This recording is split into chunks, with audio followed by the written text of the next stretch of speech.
Boa tarde, pessoal. Estamos aqui muito felizes em estar mais uma vez aqui numa aula online com vocês, né? Nós tivemos alguns probleminhas técnicos aqui, nós tivemos um atraso, mas nós vamos tentar dar conta desse tempo que nós temos aí da melhor forma possível, tá certo? Hoje nós temos mais uma aula de redação, tá? Eu trouxe aqui alguns slides para a gente ver, mas antes de começar já gostaria de mandar alguns abraços, né? Principalmente para os alunos da minha escola, esse Lemos e Puxinanã, né? Que estão todos de parabéns, que já soube que estão participando ativamente aí, né? E aos demais alunos que estejam assistindo também, se fiquem à vontade para fazer perguntas, nós teremos o momento das perguntas, né? E aí a gente vai mantendo essa interação, tá certo? Então, hoje, né, a aula vai ser sobre 3 pontos, ok? Eu já vim aqui em outra semana e nós falamos um pouco sobre estrutura, sobre tipos de argumento e sobre as competências da redação do Enem. Então, essa aula de hoje vai ser como se fosse uma continuação. Caso você não tenha assistido à primeira aula, nós temos todas as lives salvas aí no canal da Terceira Região. Você pode depois buscar essa live anterior, onde eu dei explicações mais básicas. Hoje a gente vai continuar um pouco mais avançado. Dessa vez nós vamos para os erros mais comuns nas redações do Enem, para iniciar a nossa live, tá certo? Então o slide já está projetando, Luciano? Pronto, então já temos o slide projetando, né? Eu vou passando aqui e vocês passam aí, tá certo? Nós temos aí os 3 pontos, que serão os pontos da aula de hoje, né? Os erros mais comuns em redações, plano textual e análise de uma redação nota 1000, que eu pretendo fazer com vocês hoje, se nós tivermos tempo, né? Depois de cada item desse, eu vou fazer uma parada para que a gente receba aqui as perguntas e possa responder, tá certo? Enfim, nessa parte dos erros mais comuns de redação, eu tentei buscar, pela experiência que eu tenho como professor, os erros que eu mais vejo os alunos cometendo, né? E eu selecionei alguns deles aqui, que você pode se identificar com algum deles, tá? Então, fique bem atento a cada explicação, são dificuldades que, porventura, você pode passar também. Então, olha só.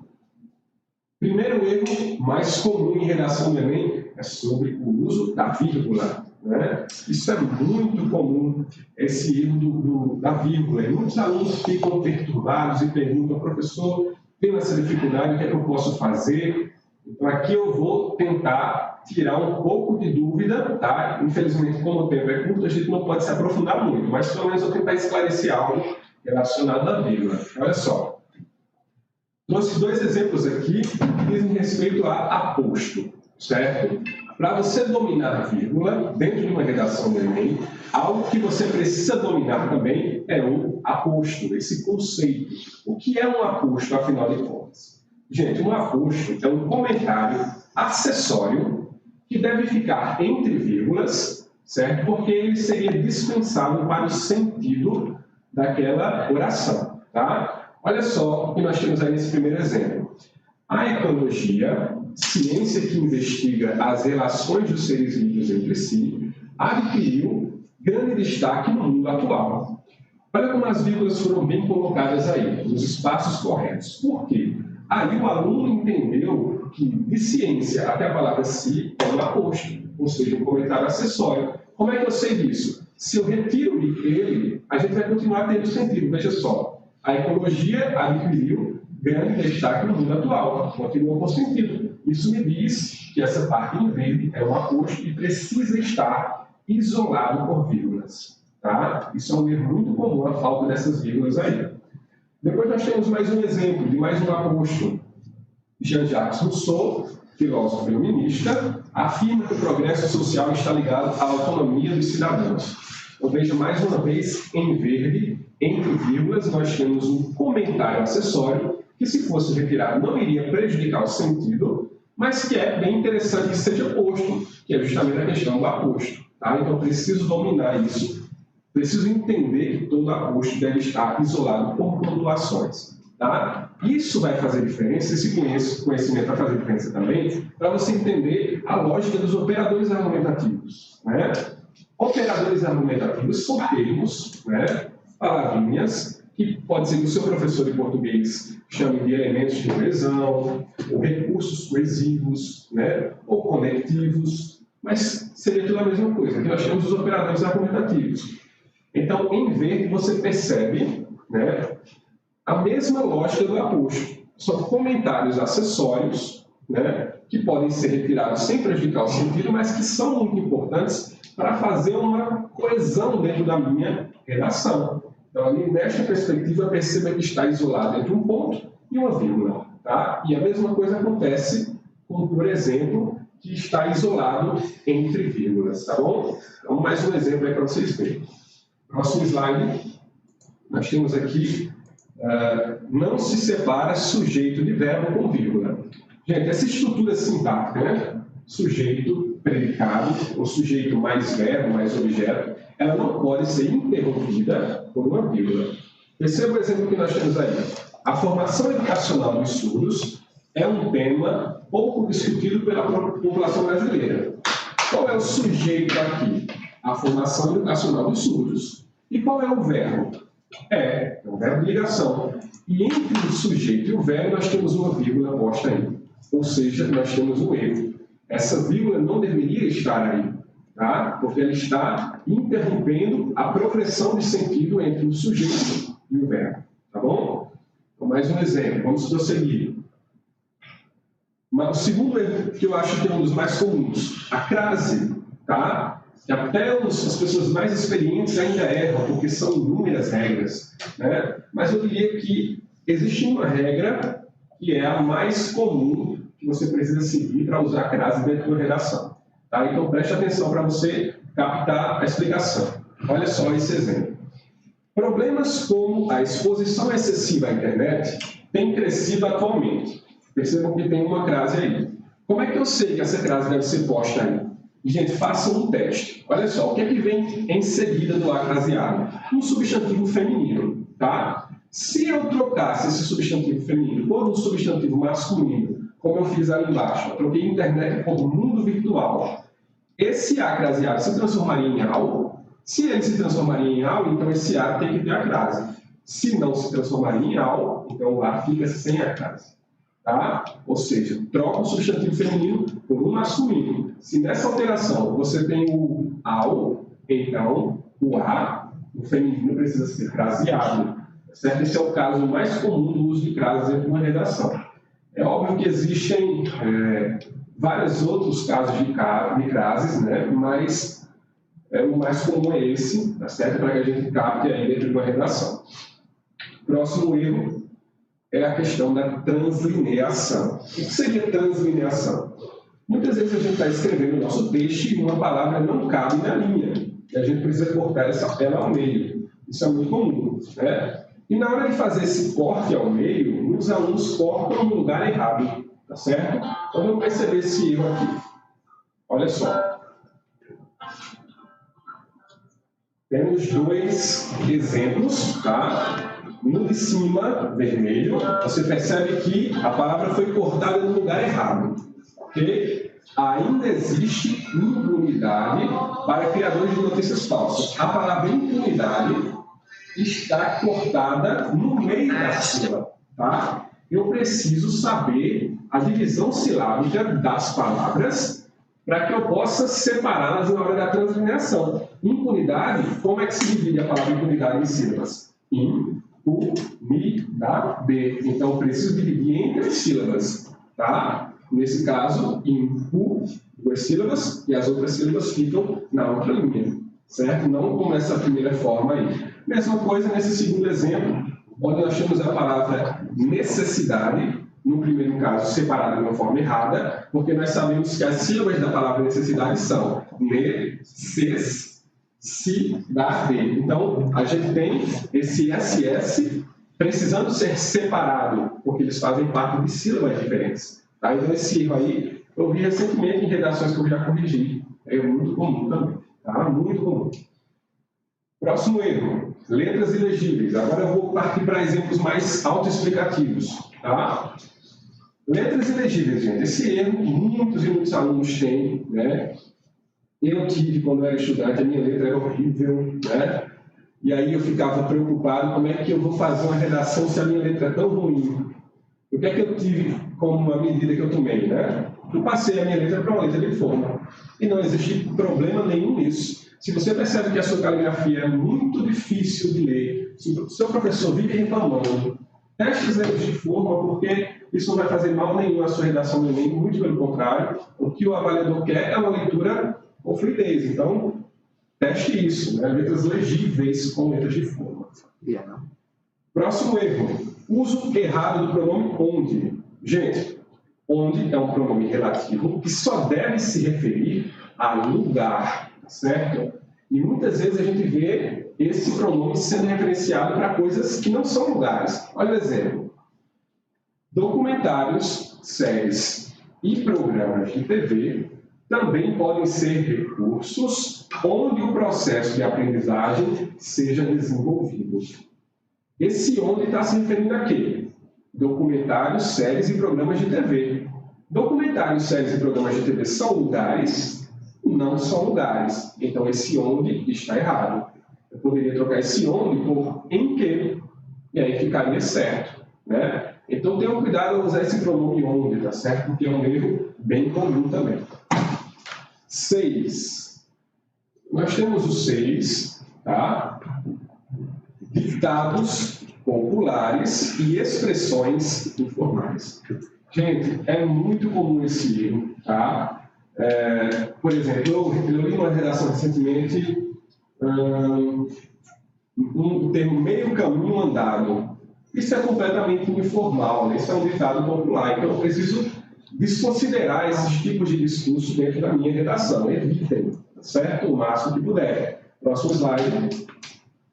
A repetição de operadores argumentativos, onde elementos de coesão, tá? Eu tenho alunos que muitas vezes repetem muito, por exemplo, o operador argumentativo desta forma, daí sai colocando desta forma várias vezes no texto, ou então sendo assim, coloca sendo assim várias vezes no texto. Então, eu preciso pensar em sinônimos para evitar essas repetições, tá certo? Sinônimos para operadores argumentativos. Isso é o sétimo erro. Eu estou indo um pouquinho rápido porque a gente não tem muito tempo, né? Mas vocês, se tiverem alguma dúvida, vão deixando no chat que daqui a pouco a gente responde, tá? Oitavo erro, generalizações. Gente, muitas vezes o aluno ele coloca assim, frases bem incisivas, bem categóricas, dizendo assim, por exemplo, todos os brasileiros desobedecem às leis de trânsito. Isso é uma generalização, não são todos. Pode até ser uma grande parcela da população, mas eu não posso dizer que são todos. Eu estaria generalizando. Ou dizer, por exemplo, que todos os brasileiros são contra o racismo. Não, é verdade, né? Nem todos. Alguns, infelizmente, ainda são a favor dessa prática. Então, eu não posso generalizar, usar palavras como sempre, nunca, todos, nenhum. São afirmações muito categóricas para estarem dentro de uma redação. Tá certo? Nono erro, o uso inadequado de perguntas. Gente, olha só. Alguns alunos são ousados e resolvem colocar na sua introdução perguntas e deixam essas perguntas em aberto. Eu acho isso muito positivo para uma redação. Inclusive, eu faria, né, se eu fosse escrever uma redação para o Enem, na minha introdução eu colocaria uma pergunta em aberto. Porém, essa pergunta, ela precisa ser respondida ao longo do texto. Tá? Não pode ser uma pergunta que vai ficar sem resposta, senão isso vai contar contra você. Certo? Então, deixar a pergunta em aberto, ótimo, é uma forma de provocar o leitor a querer a resposta dentro do texto. Por isso, você vai ter que responder. Certo? 10º erro comum, o tamanho dos parágrafos. Tá? Existem alguns alunos que escrevem, por exemplo, 4 parágrafos. Um parágrafo com 3 linhas, o segundo parágrafo já tem 8 linhas, e você vê uma disparidade de tamanho dos parágrafos. Né? Uma introdução muito pequena, ou uma conclusão muito grande em comparação aos outros segmentos. Né? Na nossa primeira aula, aqui na minha primeira live, eu falei sobre o tamanho aproximado que deve ter a introdução, o desenvolvimento e a conclusão. A introdução deve ter mais ou menos 25% do texto, desenvolvimento mais ou menos 50% do texto e a conclusão mais ou menos 25%. Então, se eu fujo muito disso, isso é um erro também, um erro estrutural que vai contar negativamente para mim. Tá certo? Então, mais um erro que nós temos aqui. Inventar dados. Isso é tão comum, gente, né? O estudante às vezes não tem repertório nenhum, ou então está desesperado porque não consegue pensar em nada, e aí ele acha que a saída seria justamente inventar dados. E aí ele diz assim, 50% dos brasileiros já tiveram dengue. Não cita fonte nenhuma, simplesmente inventa o dado. Isso fica muito evidente para o avaliador, fica muito na cara, né? E isso termina contando contra você. Se você não tem certeza do dado, não use, tá? Se você não tem uma fonte segura para esse dado, não use. Inventar os dados estatísticos é pior, tá bom? Tenha cuidado com isso. Se você faz isso regularmente, uma hora você pode se dar mal, né? 12º erro. Na verdade, antes de ir para o 12º erro, vamos fazer uma pausa, tá? Para relembrar uma coisa que eu falei na live passada sobre a proposta de solução, certo? Esse é um modelo a se seguir para uma proposta de solução dentro de uma conclusão no último parágrafo, tá? Uma boa proposta de solução segue o seguinte modelo, tá projetando aí, né? Um órgão pode ser alguma instituição governamental, como ministérios, secretarias estaduais, ou privada, tá? Você escolhe um órgão, e esse órgão vai mover alguns agentes, que são indivíduos, tá certo? Profissionais de uma determinada área, para realizar uma ação. E essa ação, como eu já falei aqui, precisa ser concreta, ou seja, eu consigo imaginá-la, ela precisa ser detalhada o máximo que eu puder, e ela precisa ser execuível, ou seja, algo que dá para ser feito. Ok. E essa ação vai ser feita com um objetivo, né? Qual é o resultado final se essa ação for posta em prática. Então, eu preciso cumprir com esse processo de 4 setores. Se eu cumprir com esse processo, se eu tiver uma boa ideia, então a minha proposta de solução vai ter a nota 200 na 5ª competência. Tá? Ok, relembrando isso, vamos para erros voltados para a 5ª competência. Olha só esse erro aqui, ó. Desconexão entre órgão e agentes. Como assim? Vou dar uma aplicação prática disso. O aluno resolve citar como órgão competente para resolver o problema o Ministério da Saúde, mas ele escolhe os agentes para resolver o problema, os professores. Tá? Só que o Ministério da Saúde não está encarregando professores. Eles não fazem parte, os professores não fazem parte da demanda do Ministério da Saúde. Tá? Então, essa relação não está sendo harmoniosa. Eu poderia, já que eu quero usar os professores como agente, eu poderia usar o Ministério da Educação, tá certo? Ou alguma outra instituição voltada para a educação. Eu preciso fazer sempre essa conexão. Tá? Tenham cuidado nessa relação também. 13. O órgão não age juntamente com os agentes. Olha só, para algumas pessoas isso pode ser esquisito, né? Como assim o órgão não age juntamente com os agentes? Porque, na verdade, gente, o órgão ele age a partir dos agentes. Tá? Não é que, por exemplo, o Ministério da Educação vai fazer uma parceria com os professores. Não. Os professores estão subordinados ao Ministério da Educação. Então, a ideia vem de cima do órgão e o órgão vai realizar essa ideia a partir dos indivíduos que são os agentes, ou por meio dos indivíduos que são os agentes, não juntamente. Porque quando eu digo juntamente, estou estabelecendo uma relação de igualdade, né, entre essa parceria. Então, é algo que não deve ser muito interessante para as redações de vocês, tá certo? 14º erro, colocar a solução para as famílias. Na sua proposta de solução, você diz assim, por isso, as famílias precisam se mobilizar, precisam se conscientizar. Gente, se você diz que as famílias precisam se conscientizar na sua proposta de solução, para que ela realmente acontecesse, seria necessário que todas as famílias do Brasil lessem o seu texto. Né? E isso é impossível de acontecer. Então, não usem órgãos gerais demais, assim como família, como Estado, sejam específicos na escolha do órgão. No caso, um ministério, uma secretaria de Estado, uma instituição não governamental, tá certo? Muito importante esse ponto aí. E, por fim, aqui, é o último erro que eu selecionei para vocês, o exagero ou a escassez de informações. Isso para o desenvolvimento do texto. Tá? Muitas vezes o seu desenvolvimento, aqueles 2 parágrafos do meio, estão carregados de muitas informações. Ou às vezes eles não têm praticamente informação nenhuma. E qual é o resultado disso? Quando eu tenho, olha aí o slide, quando eu tenho um exagero, eu tenho um texto que fica confuso, porque é tanta informação que elas parecem não se conectar bem e fica uma confusão. Tá? E quando eu tenho escassez de informações, o meu texto fica ou senso comum, fala mais do mesmo, que todo mundo já sabe, e que isso é muito prejudicial ao seu texto, ou fica uma enrolação tremenda, né? Você enrolando em cima de uma pouca informação que você tem. E aí, como resolver esse problema? Como não cair nem no exagero e nem na escassez?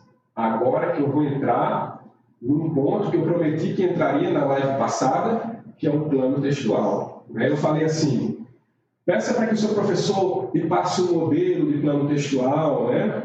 E agora eu trouxe um modelo para vocês, tá? E a gente vai entender o porquê que o plano textual é tão importante. Mas antes de entrar nesse segundo momento, eu gostaria de saber como é que está o chat aí, se nós temos perguntas, interação aí do pessoal.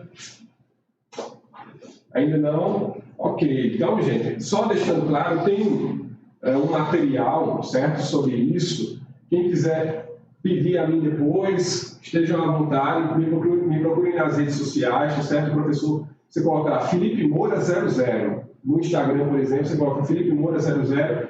Você pode me solicitar um material, esse slide que eu estou passando aqui, ou alguns módulos que eu mesmo desenvolvi que são voltados para o Enem, tá certo? Então vamos continuar aqui, temos pouco tempo. Trouxe aqui um modelo de plano textual, tá certo? Mas antes de entrar nesse modelo, olha só o que diz a competência 3. Preste atenção no que diz a competência 3. Selecionar, relacionar, organizar e interpretar informações, fatos, opiniões e argumentos em defesa de um ponto de vista. Eu destaquei uma palavra nesse slide, que é a palavra selecionar.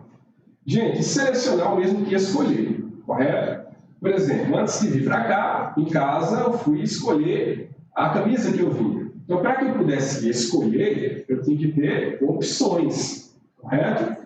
Eu não posso escolher se eu não tenho opções. Então, para que eu tenha a possibilidade de selecionar, eu preciso de um repertório. Esse repertório precisa ser planejado anteriormente à escrita do texto. Depois que eu tiver várias possibilidades, aí eu vou escolher as melhores. É sobre isso que a competência 3 está falando.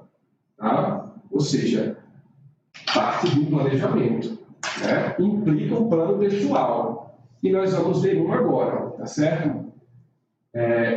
Veja aí uma estrutura, tá? A estrutura do plano textual. Trouxe aí a introdução. Você pode pensar em 3 possibilidades de tematização, tá? 3 opções.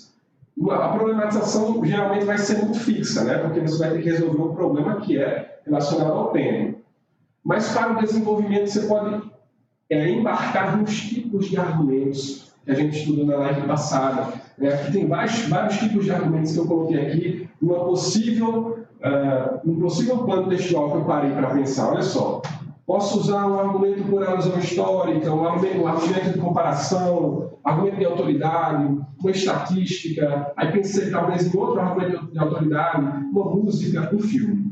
Tudo isso veio à minha cabeça na hora que eu fiz o meu plano textual. Só que eu não posso pegar todas essas ideias que eu tive aí e colocar no meu desenvolvimento, porque senão eu vou ter um exagero de informações.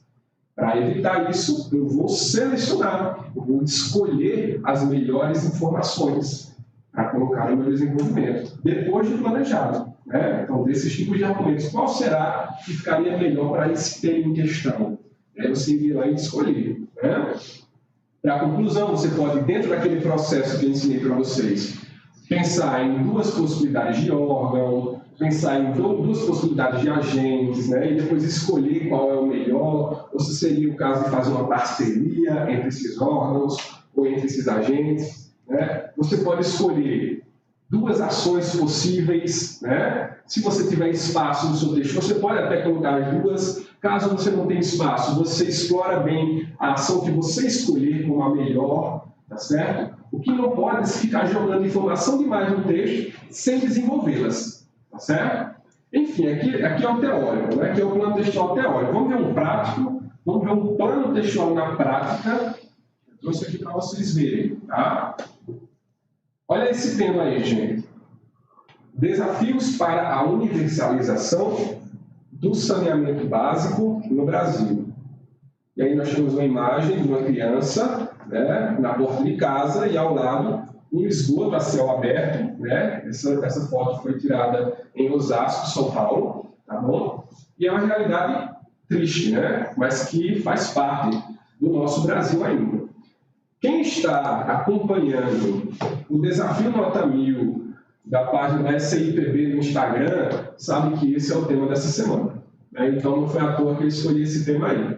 Se você já escreveu a redação dessa semana e já enviou para o seu professor, então aqui você vai ver possibilidades que você poderia ter usado. E se você ainda não escreveu, melhor ainda, aqui eu vou te dar algumas ideias, tá certo? Mas olha só, então temos o tema aí, e aqui temos sugestões para a introdução, tá?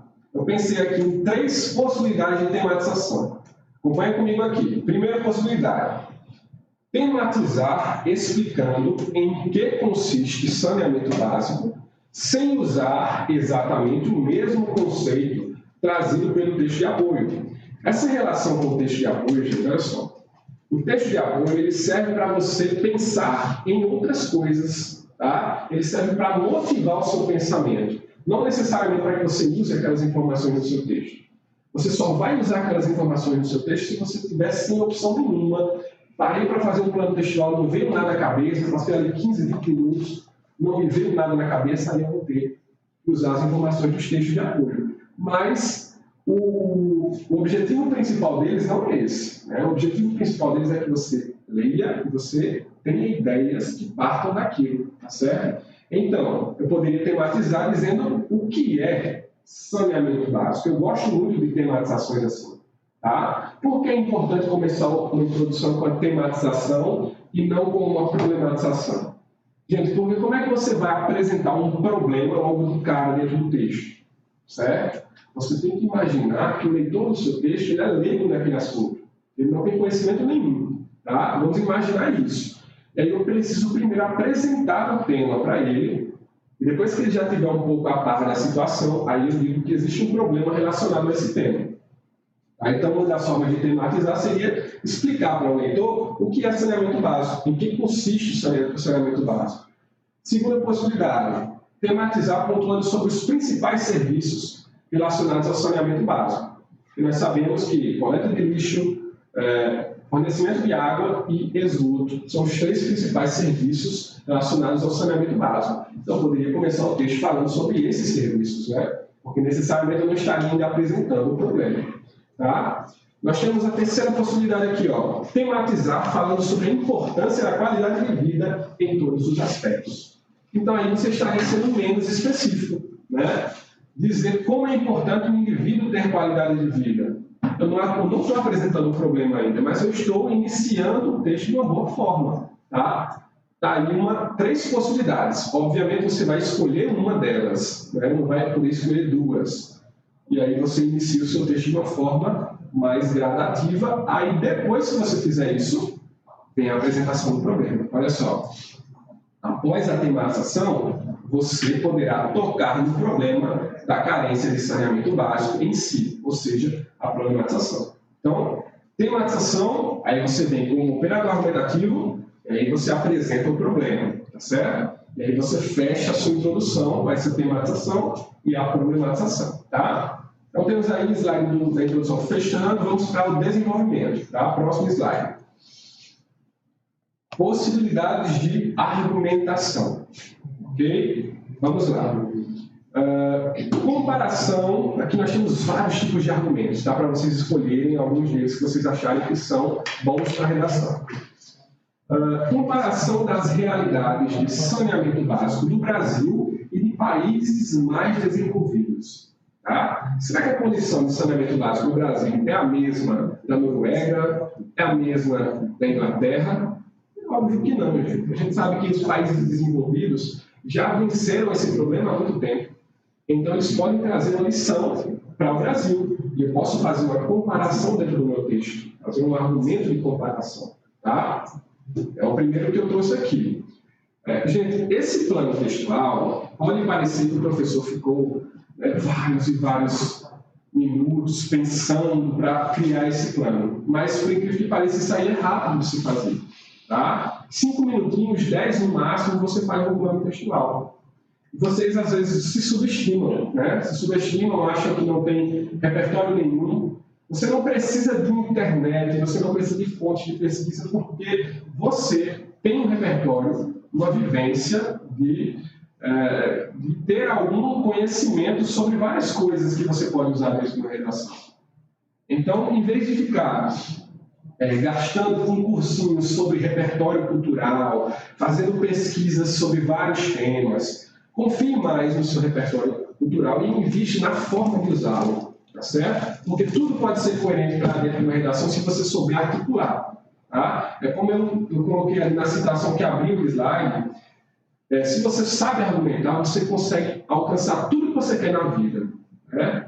Não somente numa redação. Se você é um bom argumentador, você consegue todos os objetivos que você pretender alcançar. Tá bom? Então vamos continuar aqui.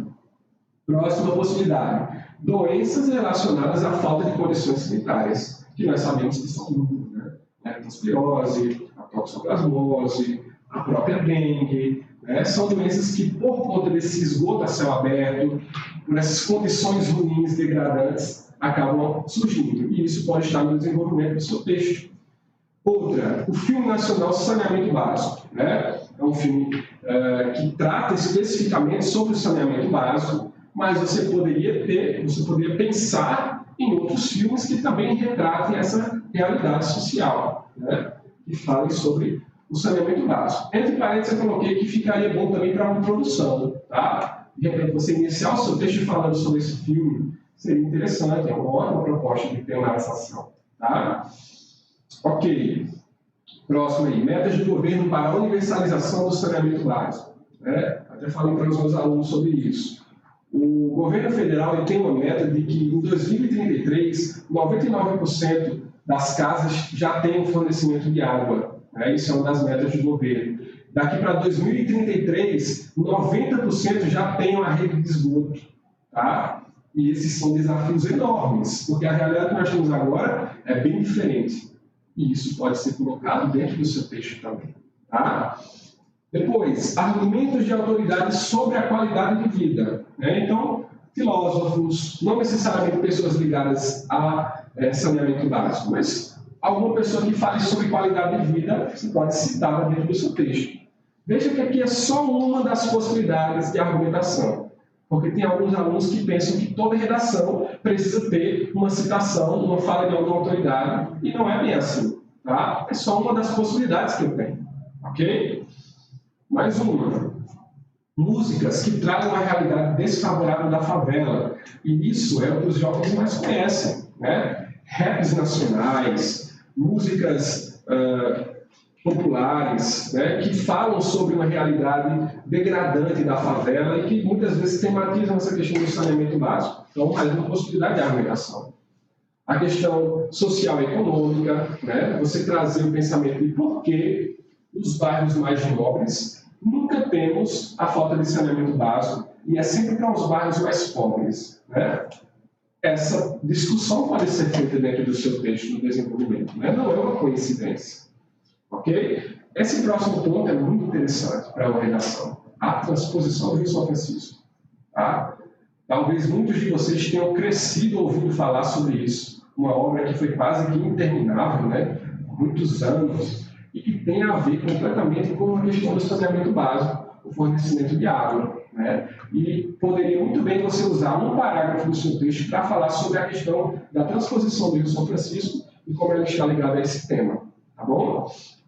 Eu coloquei aqui estatísticas, que podem ser as mais diversas, para que vocês conheçam, e se for o caso não conhecer nenhuma e não ter pensado nenhuma possibilidade de argumentação como a gente pensou aqui, aí você usaria as do texto de apoio. Né?